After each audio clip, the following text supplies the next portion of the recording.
Hello guys!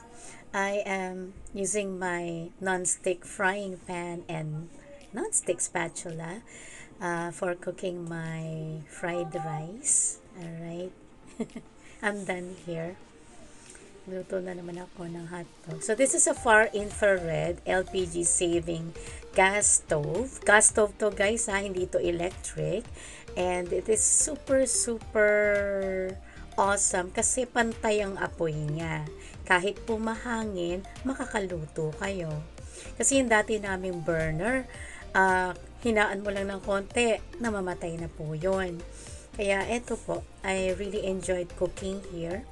And remember this heart shape, round shape na frying pan. Okay, so para nyo po ito magamit, kailangan yung burner ninyo ay flat. O kundi man, kailangan po ninyo ng maayos na patungan to make it sturdy or stable. Okay? Alright, so let me show you. Ito po, matagal ko na itong ginawa. So, medyo kalawangin na. Doon sa burner na na-slide, okay, na-slide kasi, kailangan po na i-attach nyo po yung strainer.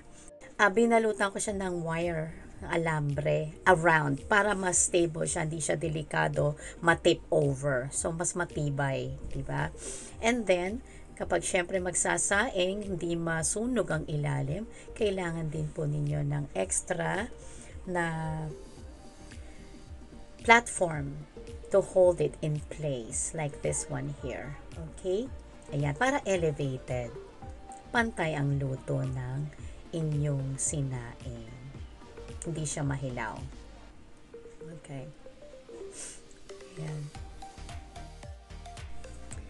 Alright, so ito po ay separate kong in order. Kalawangin na nga lang siya, but this is steaming plate. Alright? And this is perfect po. Doon sa kabila naman pong burner. Alright? Now look. I'm gonna place it over here. So, mas stable po siya. Na patungan po ng frying pan na pinakita ko sa inyo kanina. Okay? So, it's really comfortable to use. Alright? It's stable po siya. So, kailangan talaga flat ang surface po pag gagamitin niyo po itong heart shape and round shape na frying pan. I hope this tip helps. Okay?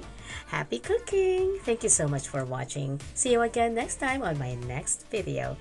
This is Regine Salas. Thank you!